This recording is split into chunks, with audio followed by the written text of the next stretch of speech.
Welcome to episode 3 of Inside Buzz. I'm your host, Mikey Domagala. Episode 3 is going to be a good one. We got two-time NBA champion, one-time EuroLeague champion, and co-captain of Big Three's Killer Threes, Josh Powell. Josh, how you doing? Good, my brother. How are you? Good. I appreciate you coming on. I've been following you on Instagram for a while. You're always pushing motivational things. I love it. Yes, sir. I appreciate you, man. I'm humbled that you're along for the journey. You may be the definition of an NBA journeyman, or a basketball journeyman, as a matter of fact. You've been all over the country, all over the world playing basketball. Tell me about the journey. I just had one of those paths where, at the end of the day, man, I was just blessed and I had an opportunity, a lot of ups and downs, but I pushed hard and working even harder.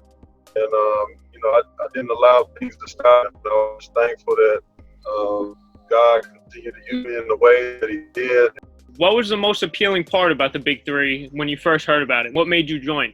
For me, especially, I finished playing after my 17th year. So, just a way for me to be involved in the game, still compete at a high level.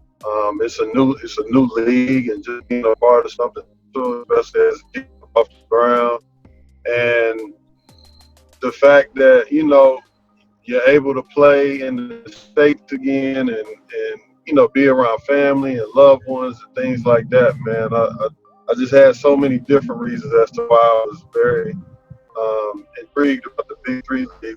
Your team was in the championship game against Joe Johnson and triplets. Can you tell me about that game, even though you guys fell short? How was it on the big stage? LeBron James in attendance, other huge stars. The game got tons of notoriety all over social media. Right. I think it was a great game, a great atmosphere. The biggest thing is just seeing the amount of support, the people that came out, and the fact that, the Big Three is gaining momentum as each game goes. And obviously, to play in the Staples Center for the championship game and being in that environment was very exciting. I just felt like we gave one away. Salute to the triplets and what they were able to accomplish. So definitely no hate there at all. I don't have any hate in my blood, period. But it's just, I just felt that we came up short and just kind of gave one away. We ran out of gas, but it was great, man. I mean, we competed, and it was a fun game. It was a great atmosphere to be a part of. For me, it was amazing being back at Staples, just being able to play on that floor one more time. So probably felt like I definitely enjoyed it. What's next for the Big Three? I know that they're working on doing some things overseas and figuring out, whether it's China or some of the other countries that they're thinking about bringing it to. So it's just pretty much a waiting game to kind of see how those details work out. At the end of the day, man, it's just, again, man, it's exciting. Season 4 is coming up. I know they're working hard behind the scenes to just, figure out different things and just seeing what that's looking like. I'm sure the pool of players is going to be crazy. Yep. This time come around when we go back to the draft. So it's just an exciting league, man, and I'm just glad to be a part of it, man. I look forward to seeing what cities we're gonna be in next year, where that championship game is gonna be at, and aim for that goal. A few weeks ago, Joe Johnson was signed. Last year, Xavier Silas was signed by the Boston Celtics on a 10-day contract. Do you see more and more players making a stop in the Big Three and then back to the NBA? I don't see why not. You know what I mean? It's a good level of basketball. Especially as we continue to work certain kinks and certain things out. But I don't see why guys can't get opportunities in being a part of the Big Three and playing and being on those stages. So I think it's a great thing, man. And obviously what Cube and Jeff and those guys, everybody's doing, Clyde, it's things that would like to say are paying off, where they're giving opportunity to guys to showcase again what they can do, and you never know what may come from that. What was it like playing with Kobe Bryant? Man, it was an amazing experience, man. I just, one of the biggest things that I picked up from him is just that attention to detail. Like, he works his ass off. He brings that mentality to the game. But I think that what people don't necessarily pay attention to as much is the fact that, he pays attention to detail. That's his biggest thing, and that's why he had the success that he has. When you look at how he breaks down the game offensively, defensively, how he's looking at his schemes, how he can get his teammates involved, how he can get a bucket, obviously things to him that aren't no problems to do.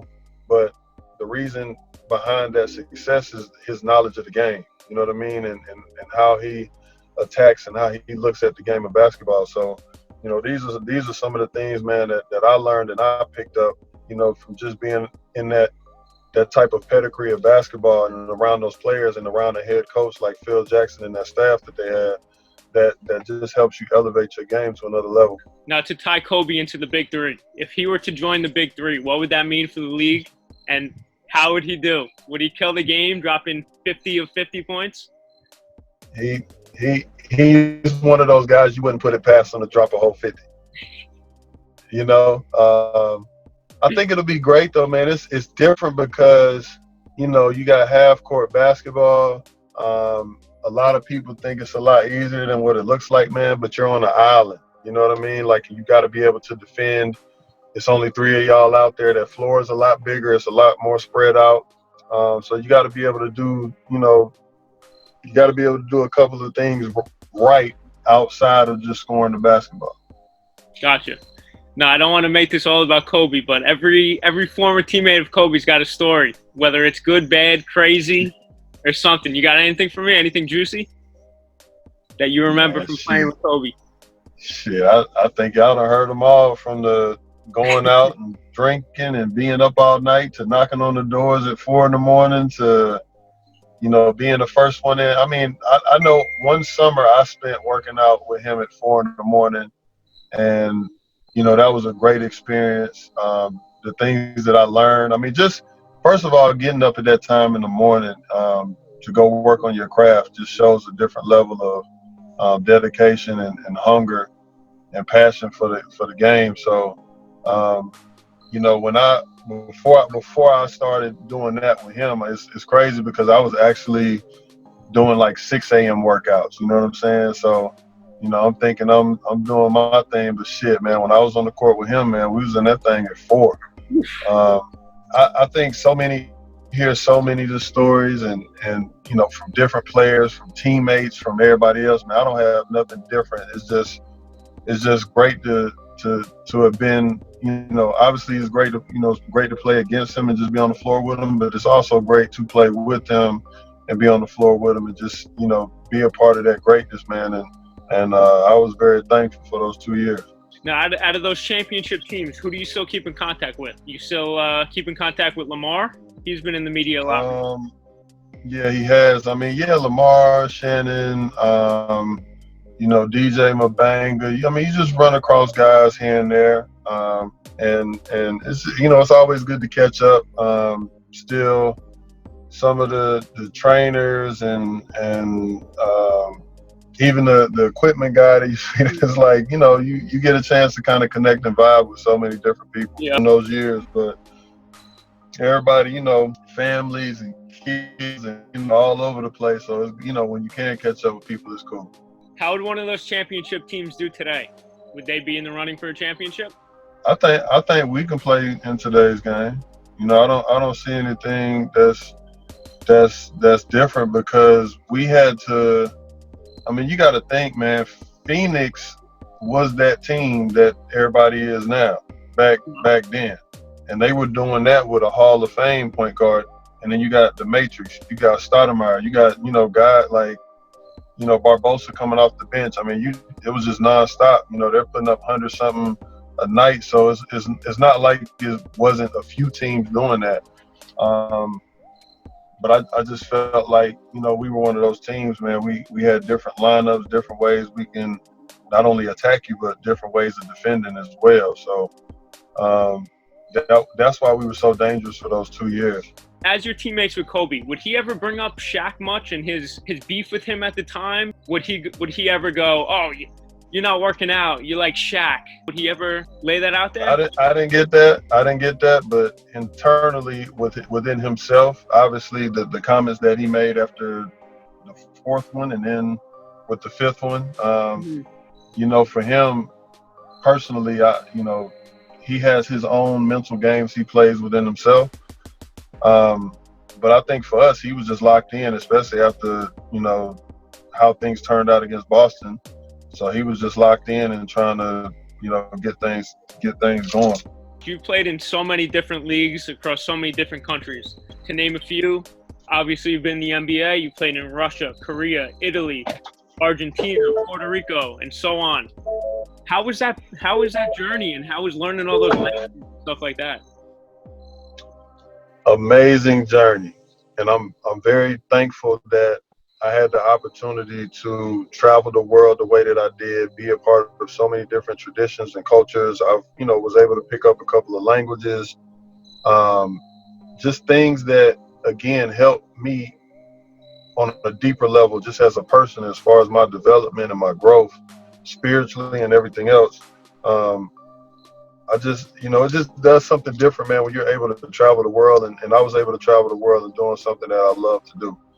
So I got the best of both worlds. And you know, the environments and the atmospheres on the games are definitely a lot different too. So my kids were able to experience, you know, my family were able to experience, you know, going to Greece and Australia and all China. Like, you know, those are things that are not only great memories, but they could be life-changing, you know what I'm saying, for people to be able to experience those things. So, man, I'm beyond grateful for my journey in the States as well as overseas.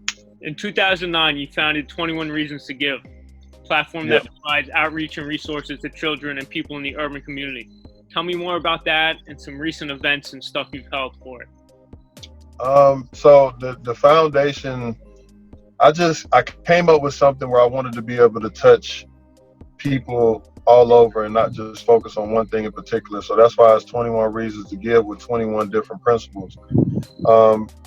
The other part of it, like as far as things that we're doing currently, like right now, most of my time is spent mentoring with a group called Next Level Boys Academy. The leader of that group is a gentleman by the name of Gary Davis. And what they do is it's a diversion program. So it's used to help young men ranging from young all the way up until, you know, 20 something, 30. That's my son, so I got to excuse him. But he's just doing great work in the city. I'm doing it. I don't have pants on. I see. I'm doing an interview, son. Can you? I love you, buddy. Go get that to your mama.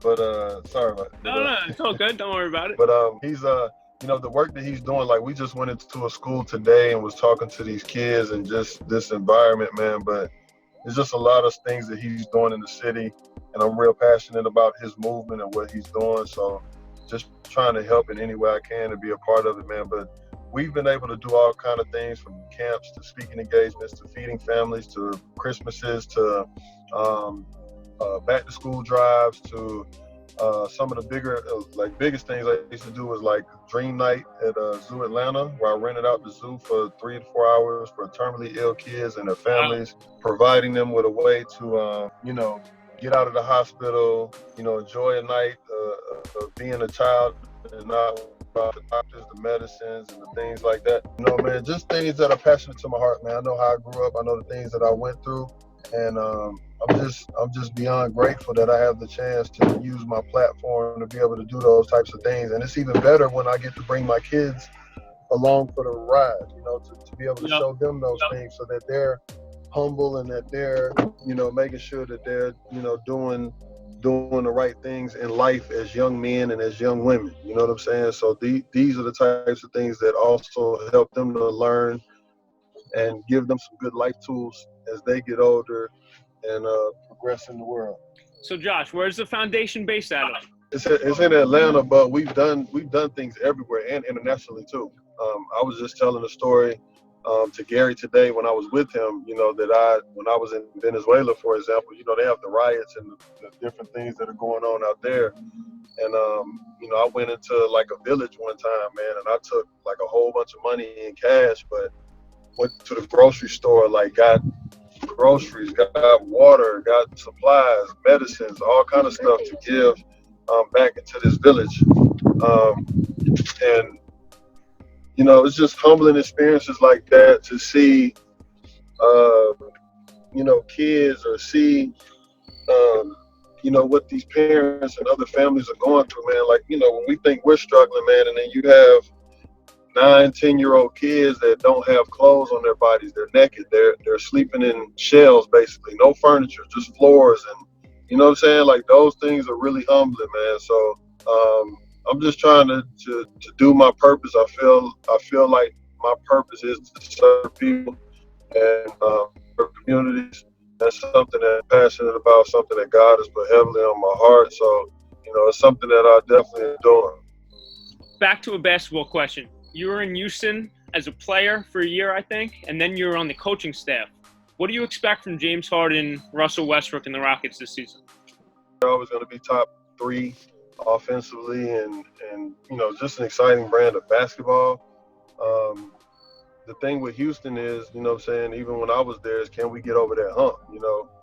Kind of squandered away an opportunity the year we lost in the Western Conference Finals, I think. But even though we did get there, yes.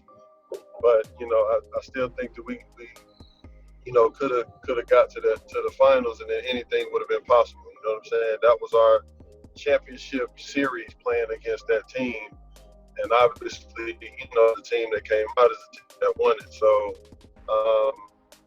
I just think for them guys getting over the hump, man, it'll be interesting to see what they do defensively, and also too how James and Russell will be able to, distribute and run the offense with the both of them together. How do you feel about people comparing James Harden to Kobe Bryant as scorers? I mean, James has put himself in he's done the work to put himself in that conversation.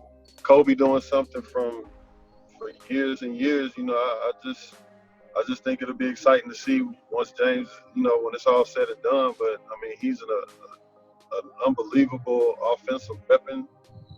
The way that he scores the basketball, the different ways that he scores the basketball, how he can dominate the game. You can't deny that. So I can't do nothing but take my hats off to him and what he's doing, and obviously the hard work that he put in. Luckily for him, when you think about trades, when you think about certain things that fall in your favor, it's just being able to develop into what he developed into. You got the Lakers or Clippers finishing with a better record? Man, that's going to be interesting because even though with the Clippers, again, defensively on paper, that's beyond crazy that you got, Patrick Beverly, you got Kawhi, you got Paul George just at the 1, 2, and 3. So it's like from that standpoint, it's like Jesus, man. Like they're defensively, that's gonna be another level. And that doesn't discredit any of the other players. But it's just the fact that you got that 1, 2, and 3 like that. But with LA, when you look at the matchups, as far as the Lakers are concerned, when you look at the matchups and the different types of lineups that they can throw out there, I think that's the thing that'll be scary, man. Like Anthony and Eddie can get on a page whatever page is that they need to be on. That's tough, bro. I agree. It's gonna be unbelievable out there. Yeah, because you got somebody like Anthony Davis, man. The athleticism, he can defend. Shot blocker. We already know his rebounding ability. Man, it just ain't no telling. And obviously you got a healthy LeBron. He been hearing, as everybody's saying, he's listening to all the noise, all the ruckus. And oh no, bro. It's gonna be one of the best seasons in years. Because it's unknown of who's gonna win. For the first time in a long time. Yes. Now, obviously, Carmelo Anthony is a big topic in the NBA today. This is a double question. One, is he being blackballed by the NBA? Yes. And two, is the big three next? Well, I already answered one, but for two, is the big three next? If he comes to the big three, I know they'll welcome him with open arms. I mean, I don't see why not, but along in the league, it's unfortunate what's happening, to him. And, I know people can say all that they want to say, but how many problem guys are still in the league? How many problem guys are still getting job opportunities? You're talking about somebody who's definitely a future Hall of Famer, at least he should be. That he's not able to get a job, and I don't know, man. I think that it's unfortunate, and just to kind of see how these things are happening with guys, and even this, right? And I'm a huge fan of CP3 and what he brings to the table. But kind of look at how this last year might be for him. You know what I'm saying? Because he's one of those guys that kind of has that label. Yes, he's a competitor, but they also talk about how he is in the locker room and certain things like that. For years and years, man, you have so many guys that played this game, competed at a high level, and yes, they may be a little different, but I just think with some of these things, man, you can't take it personal. Like a guy's mentality, how he rocks, things that he does. Is it that major where we got a blackball or league or not hire him or whatever the case may be? No, I don't think it is. You know what I'm saying? But it's like nowadays it seems like if somebody creates a story, then people will run with that and they'll just keep the thing going, and it's like something where we just never really know. If a guy can still play, regardless of anything else, let him play. You know what I'm saying? So, and I don't care what sport it is. I don't care who the player is, from the Kaepernicks to Melos to whoever. Like we just gotta cut that out, because here's the thing that I don't think a lot of other people think about. Like a lot of these GMs and coaches and people that have these moments that are doing the things that they're doing, they keep consistently getting jobs. You know what I'm saying? So how is it that, we got guys, or we got certain people, the Mark Jacksons of the world, the Chris Jacksons of the world, the other people who literally, if you stand up for something or if you say something, it's like, oh, we can't tolerate that. And I just think that's crazy. Like a person's belief shouldn't even get in the way of them doing their job, because other people are in positions of the job and they're taking their jobs personally and how they're doing affecting players. But we never talk about that part of it. You know what I'm saying? Give you a chance. Like you can hoop their ass off, but something about you they just don't like. So instead of talking it out, they just won't play you. How were those egos in LA? I mean, honestly, everybody still had egos, but at the end of the day, regardless of that, we had one goal in mind. So that was the thing that put the egos to the side. You know what I'm saying? Like, we're trying to win a championship. The hell with everything else. Like, let's come together and do what we got to do in order to achieve this great goal and this accomplishment. And, again, that's what I love about being in situations like that, being a part of teams like that. That's the thing that separates a lot of guys in a lot of situations. Being a part of something and putting whatever else to the side because you want to win. When you understand why teams don't win or why they get to a certain level and they can't quite get over that hump, it's because, the pride and the ego that gets involved, man. You gotta leave that alone. You know what I'm saying? And what are we gonna do that's gonna help us win a championship? Josh, for my last question, 3 players you'd love to see in the big three for next season. Man, I think D Wade will be dope, because I'm thinking about people who are like out of the league right now. Would love to see Melo, and who else we got out there? What about Tracy Green, Vince Carter, Tim Duncan? Just trying to set the record and play 25 years plus. So, so I don't know about Vince, man, but yeah, I would love to see Tim, but that ain't I'm just trying like somebody that's a little different. Dirk. Dirk would be nice. One-legged fadeaways all day. Dirk just finished up, and he's the only one of his kind, bro. He could be out of Fade shape, on him. be out of touch. He could still shoot. I'm sure we could think of many, many more, but Oh, yeah. yeah. All right, Josh, I appreciate the interview. I appreciate you coming on. Really, thanks for giving me such great insight and answering everything so in-depthly. It was a pleasure. Much love, brother. Much love. Keep doing what you're doing, man. Salute. And I'm here if you need anything, bro.